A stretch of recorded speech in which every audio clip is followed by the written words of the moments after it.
Let me guess. You went ahead and bought the Kraken Clan DLC, thinking that you're going to dominate like this. Release the Kraken! But instead, your matches end up like this. No, God! No, God, please, no! Not to fret, this guide is going to take you from seafood to Cthulhu.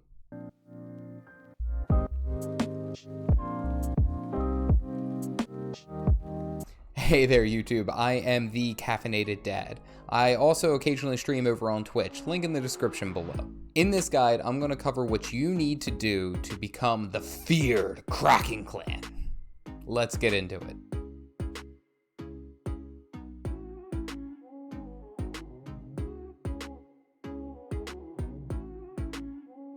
With all that in mind, let's break it down on how you can play the Kraken Clan better.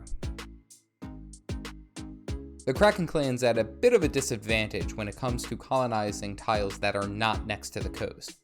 So your early game play is to colonize tiles that are not next to the coast. The early food cost for colonization is extremely low. Even with the increased cost, it's minimal at best. Look to colonize 1 to 2 tiles inland by the 5 to 10 minute mark. Look to prioritize high value tiles such as stone, iron, lore. Pushing food and wood tiles if there is no other choice.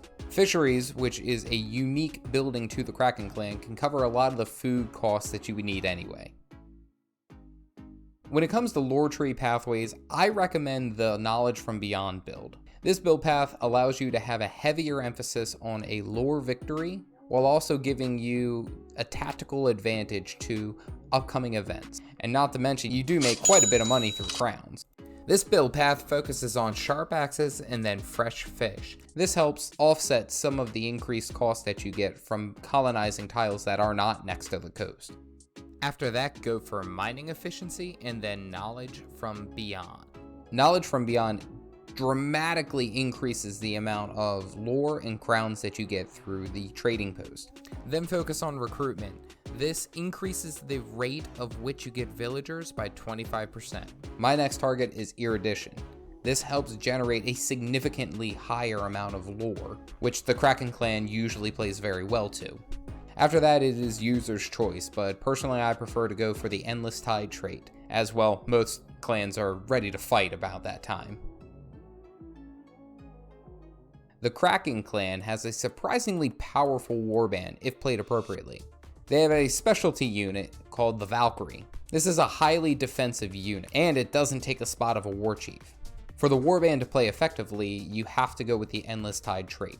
This increases all of your units' damage by 20% while reducing the cost of them by 20%. And then each military camp that you have can have 1 more unit tied to it. When taking any type of engagement, whether it be creatures or other clans, look to fight on tiles that are close to the water. This negates the 30% damage reduction that you get for not being near the coast. You're the Kraken Clan, you gotta be near the coast. If you can't help but fight on an intercoastal tile, that's okay. This is where bird is the word. If you've enjoyed this guide thus far, make sure to like and hit the subscribe button. I like to make content focused around RTSs and obviously, as you can tell, Northgard. Also, write a comment down below. What clan would you like me to review next? But enough about that, let's get into the next topic. Wyrd is the special resource that the Kraken Clan utilizes. Wyrd generates on its own passively, but can be increased by the building of the Hogr. I hope I'm saying that right. The Hogr is the Kraken Clan's brewery, or scald. This generates happiness and Wyrd as time goes on. There's 4 things that you can spend this resource on: Shallow Tides, High Tide, Road to Valhalla, and Ancient Spirit.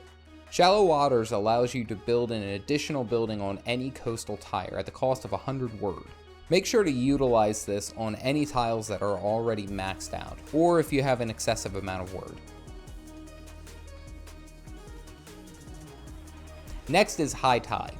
High Tide cancels the Kraken Clan's building and attack damage penalties for inland tiles. This means that in-coast tiles can be colonized for their normal cost, not the increased Kraken Clan cost. Oof, That was tough to say. Also, this can be used in a tactical manner. Using High Tide on a key engagement can really turn the tides of battle. By removing the attack damage penalty, your units are at full strength even though they are not next to the coast. Road to Valhalla turns one of your Norns into a powerful Valkyrie. We've already talked about why the Valkyrie is a strong defensive unit. You look to utilize this as early as possible. Norns are the workers for the Hagar. I'm still probably saying that wrong. Norns are the workers for the Hagar building, which generates you Wyrd as well as happiness. Key thing to note here is that you can only have one Valkyrie at a time. But if you upgrade the Valkyrie at the Forge, the Valkyrie can use an ability called Purify, which instantly claims any tile, regardless of who owns it. However, it does sacrifice the Valkyrie. Ancient Spirit is a sneaky tactic that you can utilize on your enemies. It can really change the flow of the match. Ancient Spirit summons 5 Spectral Warriors on a coastal tile of your enemies that go in and attack anything that's there. While that clan's warband is distracted, you're able to completely decimate one whole tile. This might be a personal bias, but I think the Kraken clan plays best when it is going for the lore victory. The Kraken clan has so many benefits being closer to water, it just makes more sense to play a little bit more defensive and look to optimize the amount of lore that you can get on any given tile. Arguably, as a counterpoint, you could use the High Tide and the Endless Tide military trait to really focus on either a Dominion victory or a Fame victory by conquering, but that's user preference. The Kraken clan has an extremely unique playstyle, and I find myself enjoying it the more I play it. The non-coastal penalties really hurt us in the early game, but I feel once we have our economy up and food and lore is flowing, we end up being perfectly fine and Bringing about the fury of Cthulhu.